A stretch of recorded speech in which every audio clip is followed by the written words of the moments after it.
ambiente odontológico, na situação odontológica. E aí, contextualizando a adesão no que ela é e naquilo que a gente pretende quando a gente está buscando adesão, eu expliquei para vocês que só faz sentido falar de adesão se você tem uma visão biopsicossocial do tratamento odontológico, porque a adesão ela é muito mais do que simplesmente a obediência que existe, por exemplo, numa relação de direção-cooperação, em que o profissional diz o que é para fazer e a pessoa simplesmente segue aquilo como uma obediência. No caso da adesão, existe, além do segmento da orientação, existe uma mudança na forma de pensar do paciente. O paciente compreende que a participação dele no tratamento é importante. E a partir desta compreensão é que ele segue as orientações. Então, não é uma relação de direção-cooperação, mas uma relação de participação mútua, na qual o profissional realmente procura envolver o paciente na solução do problema que ele tem. E por isso a adesão é tão importante.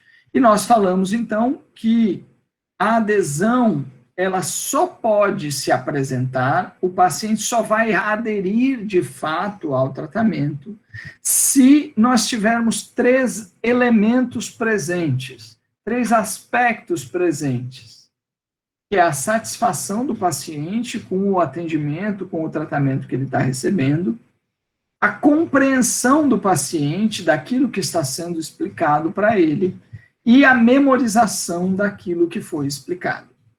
Então, o paciente tem que estar satisfeito com o atendimento, ele tem que entender as coisas que você está explicando para ele, principalmente relacionados aos aspectos de saúde e doença, esse processo relacionado à saúde bucal dele, e ele lembrar daquelas explicações que você está dando. Então, esses 3 elementos precisam estar presentes para a gente ter a adesão.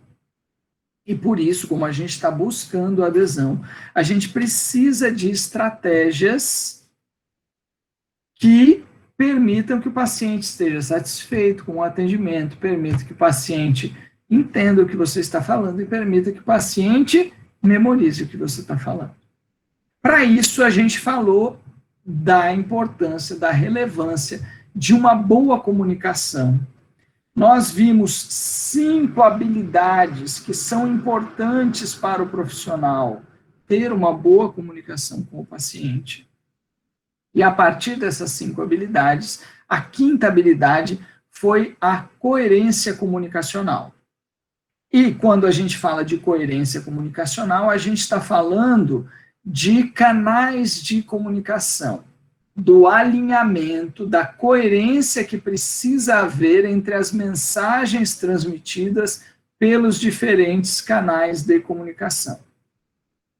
E aí nós começamos a estudar comunicação não verbal, que nós vimos na aula passada, e eu vou hoje rever com vocês os 6 tipos de comunicação não verbal que a gente viu na aula passada.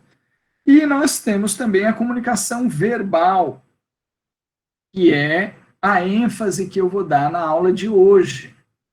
Nós, além da comunicação não verbal, utilizamos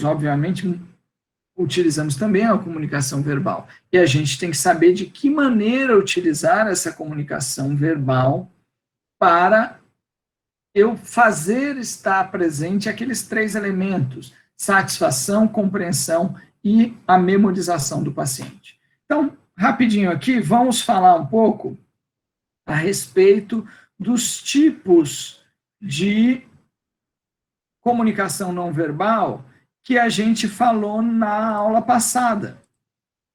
A gente falou desses tipos, eu detalhei para vocês como é que a gente pode, como é que cada um deles impacta o atendimento odontológico, de que maneira você deve utilizar o conhecimento que a gente tem desses elementos para que você tenha uma comunicação que facilite uma coerência comunicacional e que você possa interpretar também melhor a comunicação transmitida pelo seu paciente, certo? Então vamos lá, a primeira delas é a paralinguagem. Então vamos lembrar a diferença básica entre linguagem verbal e linguagem não verbal. A diferença básica entre elas é, na linguagem verbal, a mensagem que está sendo transmitida, ela está contida nas palavras que estão sendo ditas ou escritas. Então, a comunicação verbal, a mensagem está contida nas palavras. Na comunicação não verbal, a mensagem está contida em outras coisas que não nas palavras. E aí a gente vai ver em cada tipo aonde que está a mensagem.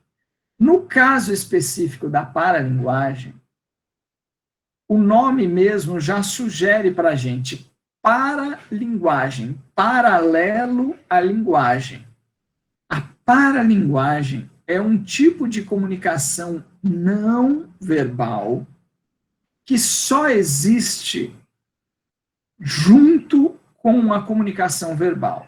Não existe paralinguagem se eu não estiver usando comunicação verbal. Porque a paralinguagem é uma modificação na forma como eu apresento as palavras e que transmite uma mensagem. Por exemplo, o tom da minha voz, a força com que eu ponho na voz, se eu estou falando muito alto, eu estou falando baixinho, a velocidade, o ritmo da minha fala, tudo isso é paralinguagem.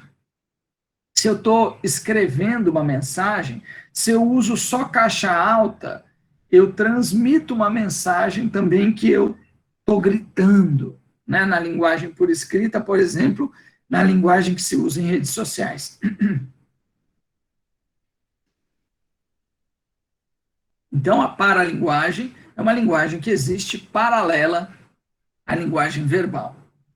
A cinésica já é uma linguagem independente totalmente da linguagem verbal.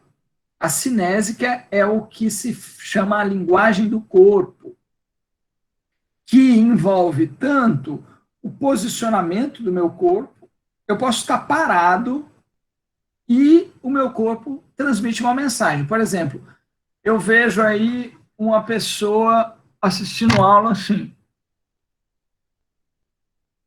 Então, o que essa pessoa está me comunicando? Que é, ou ela está com muito sono ainda, ou ela está meio desinteressada na aula.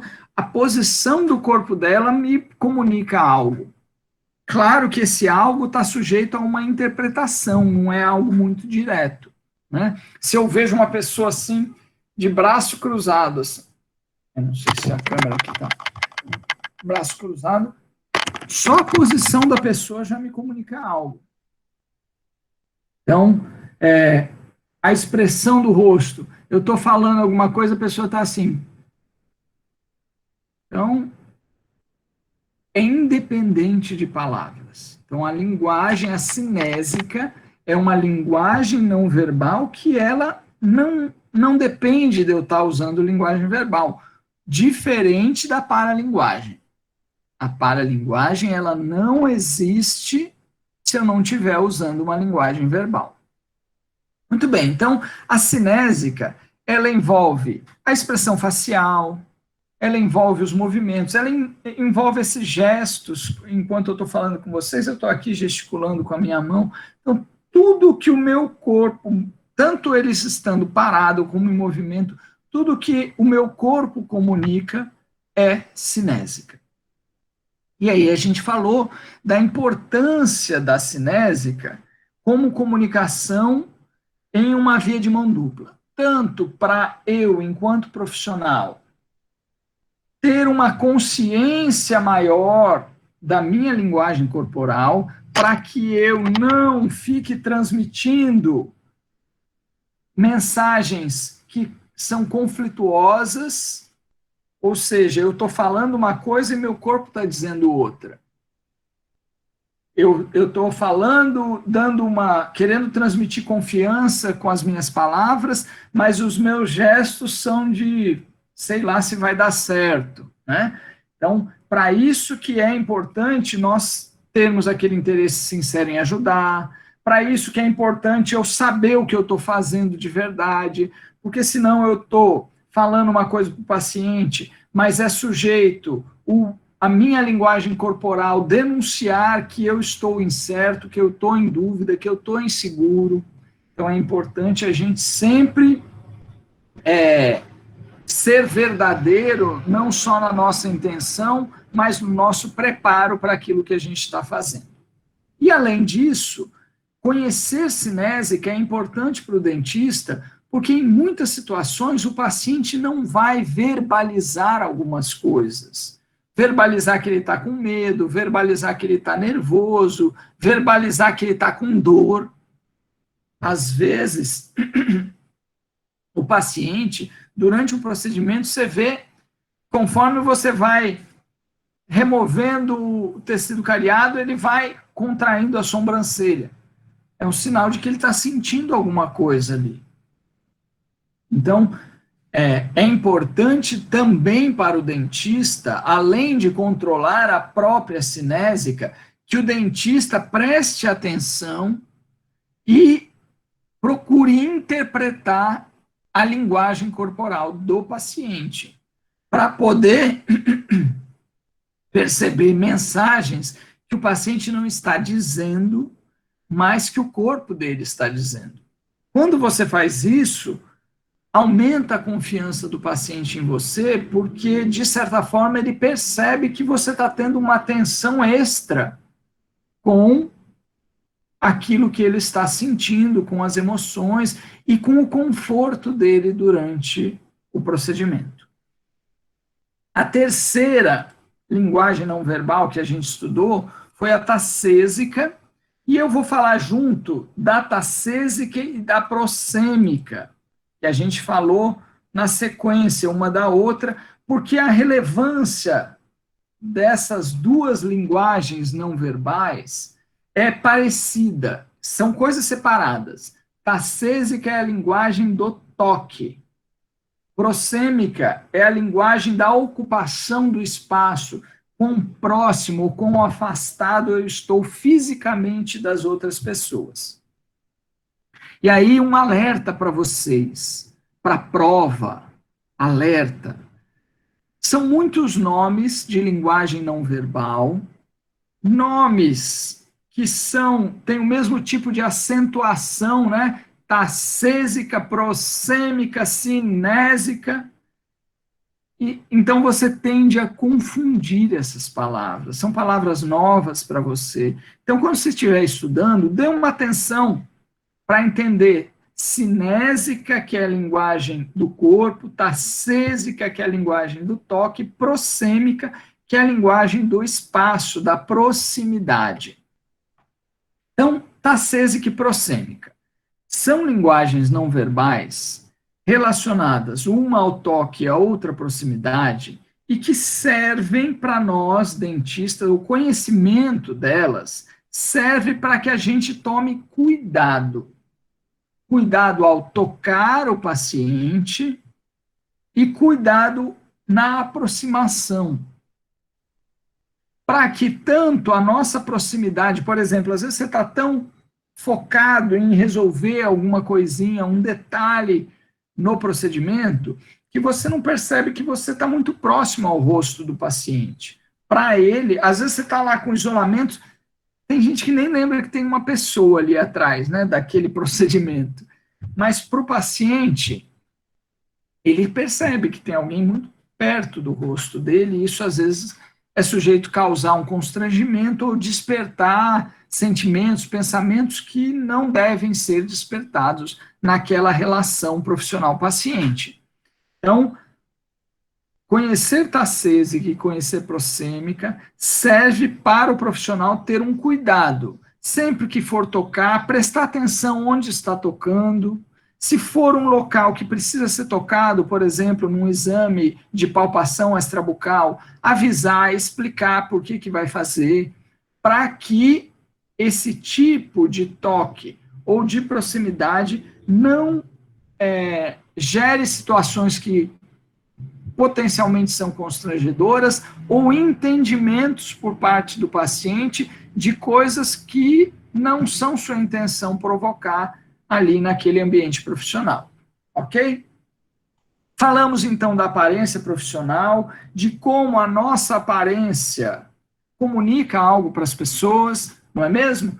Vocês aí que estão aí com a câmera aberta, eu tenho certeza que hoje, quando acordaram, pensaram assim, não, deixa eu ver que roupa eu tô, porque eu vou aparecer na câmera, deixa eu fazer uma maquiagenzinha aqui, fazer uma escova no cabelo. Eu levantei 5 horas da manhã só para fazer escova, para estar bonito aqui para vocês. Então, a gente pensa isso. O tipo de roupa mesmo que a gente escolhe usar, né, transmite algo para as pessoas, né? Tem aquela pessoa que gosta de ser mais bicho grilo, mais ripongo, usa umas roupas assim diferentes, aquele que tem aquele perfil metaleiro, só usa camiseta de banda, né? A gente percebe que existe aquilo que a gente chama do estilo, o estilo da pessoa. O que às vezes a gente não para pensar é que esse estilo transmite um estereótipo, algo que está gravado na nossa mente e que, por exemplo, um metaleiro, normalmente as pessoas pensam numa pessoa que usa droga, que bebe muito, né? Porque é a imagem de bandas de rock, de heavy metal. Não tem nada a ver, às vezes a pessoa pode gostar da música e nem beber, né? Eu mesmo sou um que eu não bebo bebida alcoólica e de vez em quando vocês vão me ver com uma camiseta do Def Leppard, do Iron Maiden, que são bandas que eu gosto. Agora, quando eu saio com uma camiseta do Iron Maiden, eu sei que algumas pessoas vão olhar para mim e vão pensar coisas que não tem nada a ver comigo. Paciência, né? Agora, vocês nunca me viram na faculdade com uma camiseta de banda. Por quê? Porque eu sei que a minha roupa transmite uma mensagem. E eu tenho na minha cabeça qual é a mensagem que eu quero transmitir quando uma pessoa olha para mim. Você deve pensar isso no seu consultório. Qual é a mensagem? Quando um paciente chega a primeira vez e me vê no consultório, qual é a impressão que eu quero que ele tenha de mim? E aí nós falamos algumas coisas a respeito de uma roupa, além de bem escolhida, apropriada, nós falamos da questão de decotes, de roupas muito justas, né? Quem está chamando muito atenção para o corpo, às vezes está tirando a atenção de outros atributos, por exemplo, da inteligência, né? Então a gente tomar cuidado para não ficar valorizando demais o corpo. Falamos da questão da limpeza, que é importante. Se você vai usar branco, que seja uma roupa branca bem limpa, que não seja uma roupa manchada. Você vai para a clínica com jaleco, metade sujo de cera derretida lá da prótese 1, metade manchado com revelador lá da endo. Professor, é lá da... Sim, eu sei que mancha, mas se manchou, você tem que arrumar um limpo, você tem que ou tirar a mancha ou comprar outro. Por quê? Porque a gente tem que ter um cuidado com essa aparência. Falamos a questão de cabelos com cortes meio diferentes, pintado de cor diferente, tatuagem, piercing, né? Lembrando que nós sabemos que não... Nossa, hoje está bravo. Nós sabemos que não tem nada a ver o corte de cabelo da pessoa com a inteligência e a capacidade dela. Ela usar piercing ou não tem nada a ver com a capacidade de inteligência. Ter tatuagem ou não tem nada a ver com capacidade de inteligência. Nós sabemos disso. Mas as pessoas têm preconceitos. Existem estereótipos que as pessoas têm na cabeça e a gente tem que saber que tem um impacto, sim. Se eu vou dar importância ou não para esse impacto, aí cabe a cada um de vocês avaliar para a prática profissional de vocês. Por último, nós falamos em termos de linguagem não verbal, das características do ambiente e da mesma forma que a aparência do profissional, a aparência do seu consultório, ela terá uma importância para a imagem que o paciente vai ter do atendimento dele. O ideal é que o seu consultório transmita uma imagem de limpeza, de tranquilidade, de modernidade, de um dentista que usa a tecnologia a favor do atendimento do paciente. Tudo isso é importante. E foi isso que nós falamos, então, de linguagem não verbal. Claro que eu estou só fazendo assim uma recontextualização, relembrando vocês, porque a gente falou com um pouco mais de profundidade. Alguém tem alguma pergunta a respeito de linguagem não verbal antes da gente começar a falar de comunicação verbal?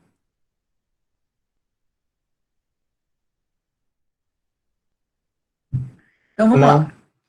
Hoje, então, o tema principal da aula é a gente dirigir a nossa atenção para aquilo que a gente está de fato falando, as palavras que a gente vai utilizar, como e o que a gente vai falar. Por que isso? Porque tem algumas coisas que a gente sabe que impactam na memorização do paciente, e a gente tem que ter uma preocupação com isso, porque a gente sabe que mais da metade daquilo que se fala para um paciente, ele esquece. Imagina aí que você vai ficar 1 hora falando com o paciente, dando explicação e ensinando ele um tanto de coisas, e depois dessa 1 hora, ele só vai lembrar de 20 minutos do que você falou. 40 minutos ele vai esquecer. É muita coisa, né? Então, nós precisamos ter estratégias para a pessoa memorizar mais daquilo que a gente fala e também para a pessoa compreender melhor aquilo que a gente fala. E sair satisfeita. Lembrem-se, o nosso objetivo é conquistar a adesão do paciente.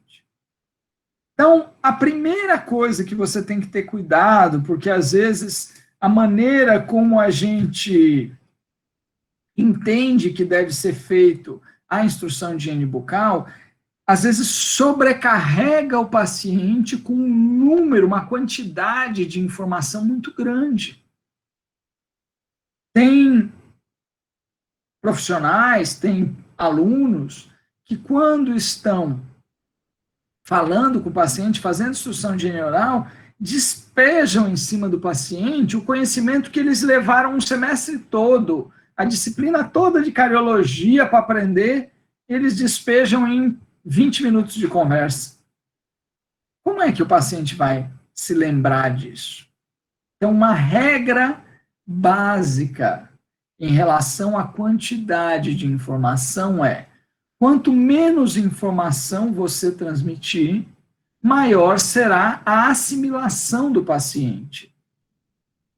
Então, você tem que ter uma quantidade, um dosador de informação. Você tem que estrategicamente dividir tudo aquilo que você precisa ensinar para o paciente em pequenos blocos. Daqui a pouco nós vamos falar da necessidade de a informação, os conselhos serem específicos. Então, como é que eu vou dosar, dividir esses blocos? Eu vou colocar primeiro aquilo que é mais importante para esse paciente, especificamente para ele. Então, na primeira sessão, na segunda sessão do seu José, eu vou falar algumas coisas que na primeira sessão, na segunda sessão da Dona Maria, eu vou falar outras. Porque para cada um tem uma informação em relação aos cuidados bucais que é mais importante para o seu José do que para a Dona Maria, e no caso da Dona Maria tem coisas que são mais importantes do que é para o seu José. Seu José pode ser que eu tenha que dar uma ênfase no uso do fio inicialmente, é prioridade para ele. Na Dona Maria pode ser que eu tenha que dar uma ênfase na dieta. Eu não vou jogar tudo de uma vez. Eu vou dividir em blocos. Se eu vou dividir em blocos, qual que o bloco que eu vou usar primeiro? Primeiro, que é prioridade para o tratamento daquela pessoa. A gente tem que, além da quantidade de informações, temos que ter certeza que a pessoa entendeu o que a gente está falando. Temos que ter certeza que a pessoa, aquilo que eu falei, foi realmente o que ela entendeu. Às vezes a gente está conversando com as pessoas e a gente está explicando algumas coisas e a pessoa vai balançando a cabeça, aí você pergunta assim, você entendeu? Entendi. Só que ela acha que entendeu e não entendeu de fato o que você explicou. Então, uma coisa que é interessante é fazer essa checagem do entendimento. O que é a checagem do entendimento? É você perguntar para a pessoa, você entendeu? Ela fala, entendi. Aí você fala assim, então me explica o que você entendeu. Faz de conta que eu sou seu amigo e você vai contar que você veio no dentista e o que o dentista te explicou. Me explica o que você entendeu. Vou dizer para vocês o que vocês vão ouvir muitas vezes. A pessoa fala, não sei explicar, tá, mas eu entendi. Ela vai ficar um pouco constrangida de explicar para você. Isso é normal, por quê? Porque boa parte das pessoas não está acostumada com esse tipo de interação, porque a maioria dos dentistas estabelece relação de direção-cooperação. Se você entendeu a importância e entendeu a diferença e entendeu inclusive o impacto de marketing que tem para você assumir uma postura diferenciada no mercado, uma postura em que você vai cultivar uma relação de participação mútua, essa participação mútua exige um pouco que cada um de nós profissionais e também o paciente, saia um pouco daquela zona de conforto que a gente está acostumado. A imensa maioria, para não dizer todos os profissionais, não se preocupam muito com isso que a gente está conversando aqui. Então, se você quer assumir uma postura diferenciada, é preciso que você, em alguns momentos, force um pouquinho para tirar o paciente da zona de conforto. E esse é um exemplo disso, de você realmente se certificar de que ele entendeu corretamente as explicações que você está dando para ele. Uma vez as informações tendo sido compreendidas corretamente, aí você começa a dar novas informações para o paciente. Essa é a fórmula básica. Então, você vai procurar manter os seus conselhos curtos, você não vai se estender demais, você vai ter conselhos simples. Nós vamos ver na sequência aqui que a gente tem que graduar a complexidade da explicação de acordo com o entendimento da pessoa. E os conselhos têm que ser específicos. Eu falava ainda há pouco que eu não posso ter um discurso padrão, que é o que a maioria das pessoas tem, tá? A maioria das pessoas tem aquele discursinho padrão. Você tem que escovar o dente 3 vezes por dia, tem que usar fio dental, não pode comer açúcar, blá, blá, blá, blá, e repete isso para todo paciente. E a gente aprende lá na cardiologia, aprende na periodontia, que a interação dos fatores etiológicos dessas doenças é muito dinâmica. Para alguns pacientes, o grande problema dele é a questão da dieta. Para outros, o grande problema é o controle de placa. A dieta até que é equilibrada, porque, olha, não se iludam. Não vai ter ninguém com uma dieta que é perfeita. Nem nós, dentistas, temos, tá?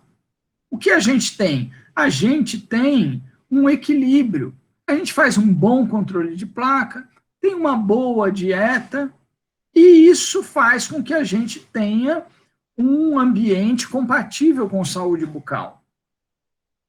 Agora, em alguns pacientes, ele tem uma boa escovação, mas ele usa açúcar com uma frequência tão grande que aquela boa escovação não é suficiente. Agora, eu vou concentrar naquilo que já está bom ou eu vou concentrar o meu trabalho naquilo que está fora do normal, que nesse caso do exemplo é a dieta. Então, eu sempre vou concentrar naquilo que está fora do normal, para trazer um pouco mais para o equilíbrio. É mais fácil eu equilibrar algo que está exagerado do que pegar uma coisa que está bom e deixar excelente. Se eu não tiver placa nenhuma na boca do paciente, ele pode comer o açúcar que for, que não vai ter cárie. Não é isso que a gente aprende? É. Mas quem é que consegue ter um controle de placa de 100% da placa? Então, a gente sempre vai buscar aquilo que está desequilibrado, trazer para um equilíbrio. E é isso que a gente faz, por exemplo, quando a gente está dando informações para o paciente. Eu vou procurar ser específico, no sentido de dar prioridade e falar daquilo que eu percebo que é importante para aquele paciente. Tem paciente, por exemplo, que a dieta é equilibrada, que o paciente controla bem placa, e que o problema dele é que ele tem uma deficiência de fluxo salivar, ou por algum medicamento que ele está tomando, ou por algum tratamento que ele está fazendo, ou por alguma questão genética mesmo. E aí eu vou concentrar a minha atenção em, de alguma forma, compensar o problema de fluxo salivar que esse paciente tem. Eu vou prescrever saliva artificial, vou prescrever bochecho de flúor, vou orientar a pessoa como é que ela usa esses complementos. Então, isso quer dizer conselhos específicos. Eu vou procurar dar uma atenção para esse paciente que está na minha frente. Eu não vou fazer um discurso genérico para todo paciente igual. E aí, alguns cuidados que eu tenho que ter na utilização de termos técnicos, que a gente chama de jargão. O que é jargão? Jargão é termo técnico. E é interessante como, às vezes, tem termos que a gente usa tanto, e que a gente nem para pensar que o paciente talvez não entenda corretamente o que seja aquilo. Eu vou dar um exemplo. Placa bacteriana. Placa bacteriana a gente fala, tem propaganda de pasta de dente, de escova, que fala de placa bacteriana, placa bacteriana. Será que se a gente falar com uma pessoa assim, leiga, explica para mim o que é placa bacteriana, será que ela entende mesmo? Principalmente expressões ou palavras que tenham outro significado, por exemplo, placa. Placa, eu penso em placa de trânsito, né? Uma placa de um aviso. Será que a pessoa que sempre usou essa palavra placa, nesse sentido de um aviso, de um lugar que tem coisa escrita, será que quando fala de placa bacteriana, ela tem uma ideia correta do que é mesmo a placa bacteriana? Um outro exemplo que uma colega da turma 129 deu, achei bem interessante. Ela falou que um dia estava acompanhando o atendimento de um colega, que é profissional, que é dentista, e esse dentista estava fazendo um clareamento, daqueles clareamento de moldeira. E estava ensinando o paciente a colocar o gel na moldeira. Aí ele falava para o paciente assim, olha, você vai colocar uma gotinha aqui na vestibular da moldeira. E ela percebeu que o paciente fazia uma cara meio assim, de que não estava entendendo. Por quê? Porque pensa aí, O que que a palavra vestibular significa para a gente, antes da gente entrar no curso de odontologia? Até ter aula lá com o professor Mário, vestibular é aquela prova que a gente faz para entrar na faculdade, não é? Aí você começa a falar para o paciente de, olha, você vai colocar aqui na vestibular. O paciente não sabe o que é vestibular. Então, existem termos que a gente tem que tomar cuidado, que a gente usa com tanta frequência, que às vezes a gente não se lembra que não é um termo de senso comum, que as pessoas sabem o que é. Então, de preferência, evite. E se você for utilizar, explique o que é. Explique o que é. Você quer usar a palavra vestibular? Aí você vai explicar. O vestibular é essa parte de fora aqui. Pronto, está explicado, ele entendeu. Beleza. Eu prefiro, nesse caso específico de vestibular, não usar a palavra vestibular. Um outro exemplo que um outro colega deu. Um dia ele estava falando assim, de cúspide, ele estava dando uma explicação falando de cúspide, porque daí a cúspide do dente, aí a senhora que ele estava falando falou assim, mas como é que eu vou tirar o cuspe da boca?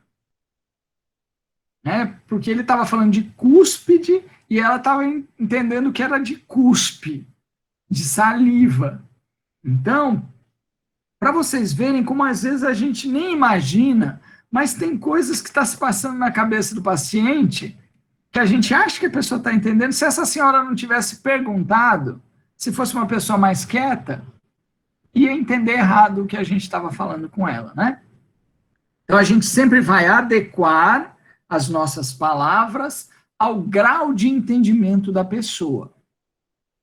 Então, se eu estou falando, por exemplo, com um médico, com um biomédico, com um enfermeiro, com alguém que tem um entendimento mais aprofundado na área da biologia, que sabe, conhece bactéria, eu posso falar até de metabolismo bacteriano. Não, porque o metabolismo da bactéria vai produzir ácido e tal, posso explicar tudo isso.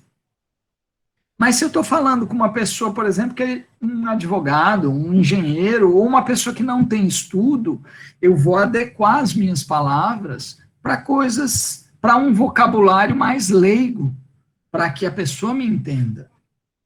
E aí eu tenho que tomar um cuidado especial, que é de não superestimar, então eu não vou usar palavras desconhecidas para a pessoa, mas eu também não posso subestimar demais. Desculpem. Eu não posso subestimar demais a pessoa.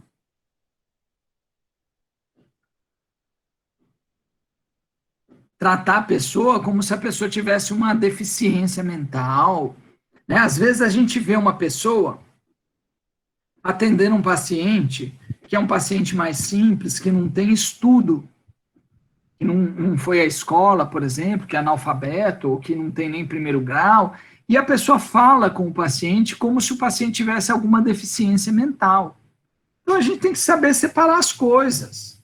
Uma coisa é a formação escolar da pessoa, outra coisa é a inteligência e a capacidade da pessoa. Tem gente que não teve a oportunidade de estudar, mas é muito inteligente, e a gente não precisa conversar com a pessoa como se a pessoa tivesse alguma deficiência mental, ou falar com a pessoa como se a pessoa fosse uma criança. Daí vem um bichinho e faz cocôzinho no dente, e o cocôzinho dissolve o dente, sabe? A gente tem que fazer de uma forma que a pessoa perceba que a gente está conseguindo falar no nível dela, nem para cima, nem para baixo. Por isso que a primeira habilidade que a gente conversou a respeito de comunicação, a primeira habilidade que o profissional precisa é a habilidade de observação, é a capacidade da gente perceber quem é essa pessoa com quem eu estou conversando, onde é que está o grau de entendimento. E até para confirmar se a minha observação está correta ou não, eu checar com essa pessoa se ela está entendendo, daquela forma que eu falei agora há pouco. Muito bem, uma coisa interessante da gente saber é que se a pessoa ela está com medo, se ela está nervosa, se ela está estressada, ela não vai prestar atenção no que você está falando, ela não vai estar preocupada em entender o que você está falando, ela não vai estar preocupada em memorizar o que você está falando. Então, é muito importante a gente escolher o momento certo de falar certas coisas para a pessoa. Falar, dar instruções para a pessoa. No momento em que eu estou fazendo remoção de tecido cariado, no momento que eu estou fazendo uma restauração, no meio de um procedimento, a probabilidade da pessoa estar prestando atenção no que você está falando é mínima. Então, nós precisamos adequar o momento, e eu vou falar daqui a pouquinho os momentos que são ideais para a gente falar, dar instruções, orientar a pessoa. Outra coisa importante é assim, se eu tenho um paciente que ele é muito ansioso, que ele tem muito medo de dentista, o ideal é que eu faça uma preparação desse paciente para pelo menos diminuir um pouco, para deixar um pouco mais à vontade, para deixar um pouco mais tranquilo, antes de começar a passar as instruções para ele. Então, esse é um trabalho que a gente vai fazer em paralelo, mas que eu vou dosar esse trabalho de acordo com o paciente, de acordo com a necessidade que eu perceber em relação ao medo que o paciente tem do atendimento odontológico. Bom, e aí, há 4 formas que eu posso me utilizar delas para facilitar a memorização da pessoa. A primeira delas é dar destaque àquilo que é importante que ela memorize. Na minha fala, eu dou destaque de formas diferentes. Eu posso... Vocês percebem que, às vezes, quando eu estou aqui falando, tem hora que eu me reposiciono na cadeira e falo, olha, eu dou uma ênfase diferente no que eu estou falando. Para quê? Para que você grave melhor. Outro exemplo de destaque. Tem hora que eu estou aqui falando e falo, pessoal, na prova, aí quando eu falo na prova, quem está lá largado no sofá, fazendo outra coisa e tal, para o que está fazendo e vem olhar o que eu vou falar agora, porque eu falei a palavra na prova. Então, isso é dar um destaque. Isso que eu vou falar agora tem uma relevância, presta atenção. Eu posso usar essas palavras, né? Ó, pessoal, presta atenção aqui que isso é importante. Ou eu posso simplesmente falar de uma forma diferente que a pessoa perceba que aquilo ele precisa gravar. A segunda e a terceira formas que estão aí nessa lista, primazia e recência, tem a ver com o momento de dizer. Qual é o melhor momento de dizer? Porque o que as pesquisas mostram? Que numa conversa, numa aula, numa explicação que um profissional está dando, numa consulta odontológica, há uma tendência a pessoa gravar o que foi dito primeiro, isso é primazia. O que é dito primeiro é gravado melhor. E o que é dito mais recentemente, o que é dito por último. Então, o ideal é você utilizar o início da sessão, antes de você começar a fazer as coisas, para passar orientações, e no final da sessão, antes do paciente sair, você reforçar aquilo que foi falado. Você já percebeu que eu, quando dou as aulas, no início da aula eu faço uma recapitulação do que eu falei antes e falo o que eu vou dizer nessa aula, e no final da aula eu faço uma revisão, ó, pessoal, então hoje a gente falou disso, disso, disso. Por que eu faço isso? Porque as pesquisas mostram que quando se faz isso, você aumenta a chance da pessoa memorizar o que foi dito. Então, primazia. A pessoa lembra mais o que foi dito primeiro. Então, a gente utilizar os primeiros momentos da sessão para passar orientações para o paciente. Recência. a pessoa lembra mais do que foi dito por último.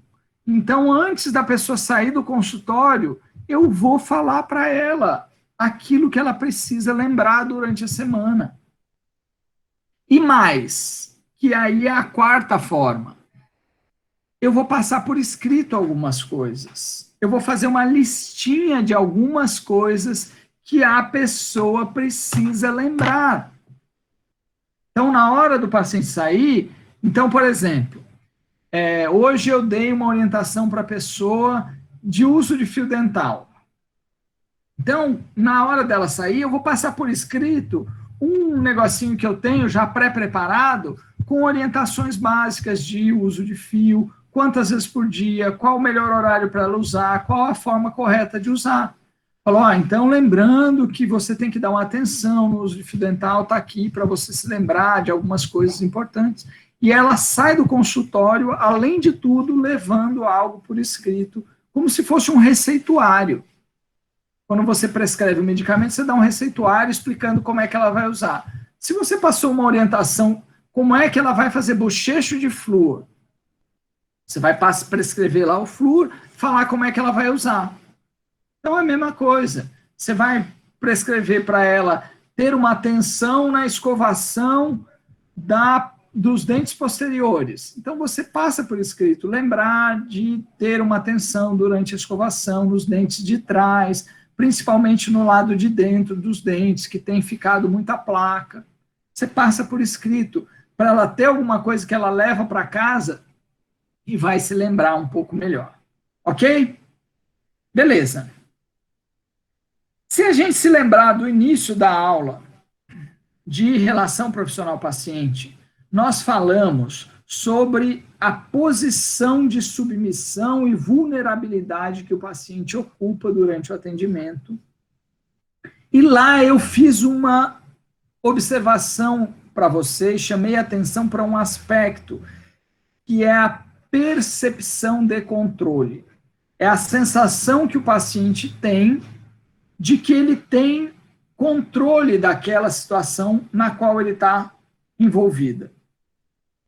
Numa relação direção-cooperação, normalmente o paciente tem pouca percepção de controle. Numa relação de participação mútua, o paciente percebe que ele tem mais controle da situação. E aí, claro que eu estou falando não só de dar, no caso aí, o dentista passou o controle da cadeira para o paciente. Não é só o controle da cadeira, a pessoa tem que ter a sensação de que ela está participando ali. E para isso, especificamente, para aumentar a percepção de controle do paciente, tem 4 aspectos do atendimento que você deve falar para o paciente. 3 deles, você deve falar toda a sessão. E um deles você deve falar se necessário. Vamos ver quais são eles. O primeiro é o aspecto procedimental. É você explicar para o paciente o que vai ser feito ali. O que você vai fazer? E aqui um alerta importante. O nível de detalhe que você vai dar para o paciente sobre o procedimento que você vai fazer vai depender do paciente. Tem paciente que é muito medroso, que é muito ansioso e que não gosta de detalhe, que não vai querer nunca na vida ver uma imagem igual a essa que está sendo mostrada aí para essa paciente de implante. Ele não quer ver o retalho gengival, ele não quer saber de detalhes do que vai ser feito. Mesmo assim, você vai explicar para ele alguma coisa. Mesmo assim, você vai dizer para ele, olha, então hoje nós vamos colocar o parafuso do implante aonde vai ser colocado o dente depois. Para fazer isso, eu vou te anestesiar e vou então fazer a colocação desse parafuso. Você pode falar isso, ela já entendeu o que vai ser feito naquela sessão. Tem gente que gosta de saber o que vai ser feito mesmo. Então, olha, eu vou te anestesiar, depois eu vou abrir um corte na gengiva para poder chegar no lugar onde o parafuso vai ser colocado no osso, e aí você pode usar ilustrações, etc. Então, aspecto 1, que você vai falar toda a sessão, aspecto procedimental. Se você vai fazer a mesma coisa em várias sessões, por exemplo, você vai fazer uma restauração hoje. Aí semana que vem outra restauração, na outra restauração. Você não precisa repetir a mesma explicação sempre. Você só vai dizer para a paciente, olha, hoje nós vamos fazer a mesma coisa que nós fizemos na sessão passada. Não precisa repetir, olha, daí nós vamos anestesiar, aí eu vou remover o tecido cariado, daí eu vou fazer o isolamento, daí eu vou botar o material. Não precisa repetir toda a sessão. Você só fala que vai fazer a mesma coisa que foi feita. Se ela tiver alguma dúvida, você explica. O segundo aspecto é o aspecto sensorial. Você vai dizer para a pessoa as coisas que ela vai sentir durante o procedimento. Alguns cuidados, e aí assim, primeiro, sentir não é só sentir dor ou não sentir dor, não é isso. Sentir é todos os órgãos do sentido. Que ela vai, quais cheiros ela vai sentir, se ela vai sentir algum gosto diferente na boca, se ela vai ter alguma sensação de aperto, se ela vai ouvir algum barulho diferente, se ela vai ver alguma coisa diferente. Tudo que os órgãos do sentido da pessoa vão captar, você deve já falar para ela. Com um cuidado, obviamente. Existe uma palavra que é proibida no vocabulário do dentista, da auxiliar, da secretária, de todo mundo do seu consultório, que é a palavra dor. Você não vai usar a palavra dor. Se o paciente perguntar para você, vai doer? Vamos supor que é alguma coisa que você sabe que vai doer um pouquinho. Você vai responder para ele, vai doer um pouquinho. Não, você não vai fazer isso. Se o paciente pergunta, vai doer, e você sabe que vai doer um pouquinho, você vai dizer para ele assim, vai incomodar um pouco. Professor, mas qual a diferença de falar que vai doer um pouquinho e vai incomodar? Se vocês se lembrarem da aula lá de fisiologia, quando vocês aprenderam fisiologia da dor, vocês talvez se lembrem que a dor tem dois componentes. Um componente que é um componente fisiológico da dor, que é assim, se eu espetar uma agulha aqui na minha mão, vai ter um impulso nervoso que vai chegar até o meu córtex cerebral. Esse é o componente fisiológico da dor. Eu posso bloquear com um anestésico. Nossa.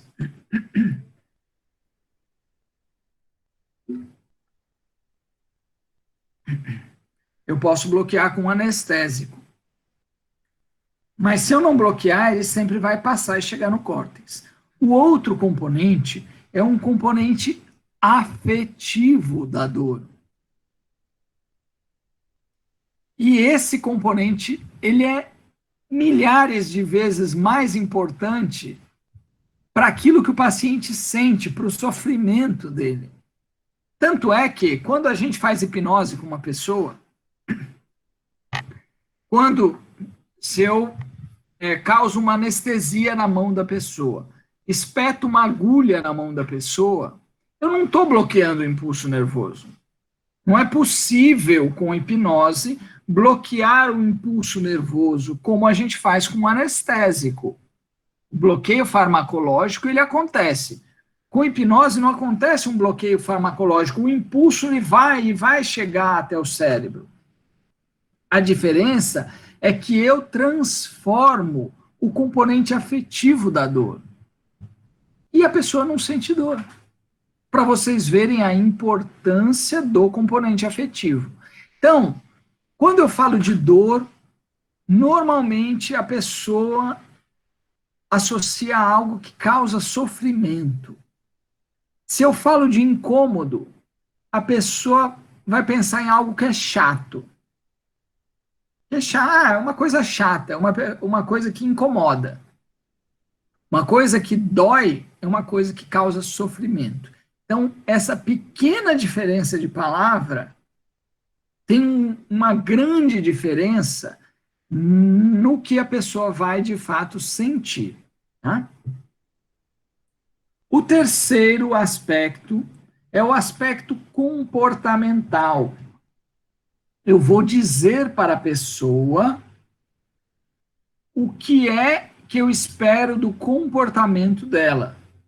Vou dizer para ela quais os comportamentos que vão me ajudar no procedimento e vou dizer para ela quais os comportamentos que me atrapalham. Por exemplo, tem pessoa que fica toda hora pedindo para cuspir.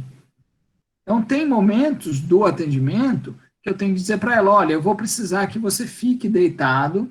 Então, se você tiver necessidade de cuspir, você avisa, a gente usa o sugador.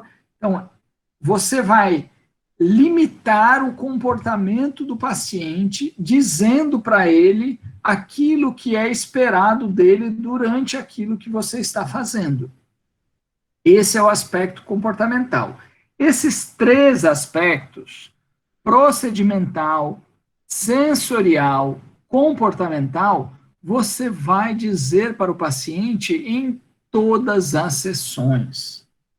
Todas as sessões, você vai fazer alguma coisa, você vai falar para ele o que você vai fazer, o que ele vai sentir e como ele deve se comportar. Esse quarto aspecto que eu vou falar agora, que é o coping. Coping é uma palavra inglesa que tem a ver com a estratégia para lidar com uma situação. Como o paciente vai lidar com a situação? Então, o coping você só vai falar quando for uma sessão específica. Por exemplo, o paciente tem muito medo de tratamento de canal. Ou o paciente tem muito medo de extração.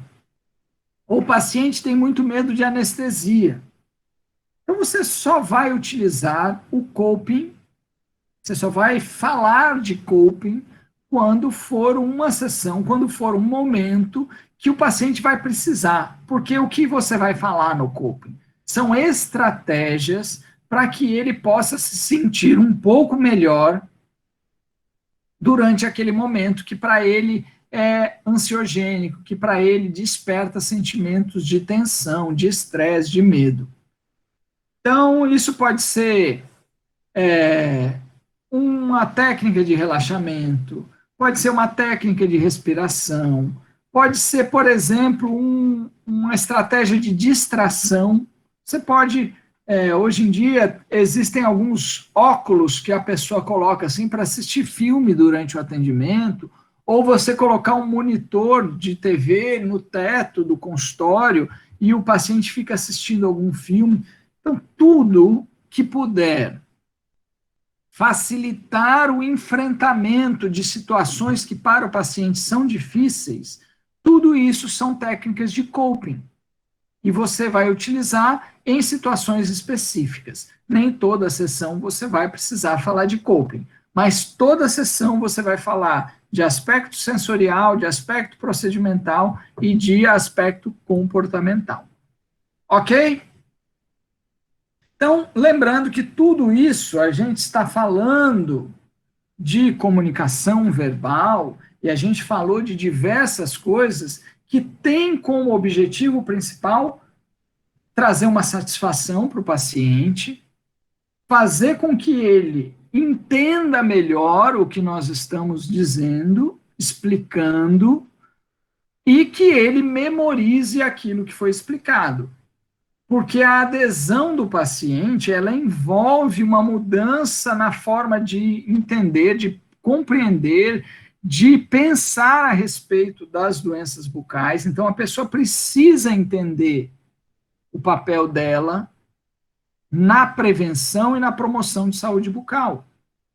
Então, para isso, para conquistar a adesão do paciente, é que eu faço toda uma estratégia de comunicação não verbal, mas também de comunicação verbal, como a gente viu nessa aula, tomando alguns cuidados em relação à quantidade de informação, a maneira, ao momento que eu transmito a informação para o paciente, para que eu possa ter aqueles 3 elementos, satisfação, compreensão e memória, para que então eu possa aspirar, né, a querer realmente que o paciente tenha adesão ao tratamento.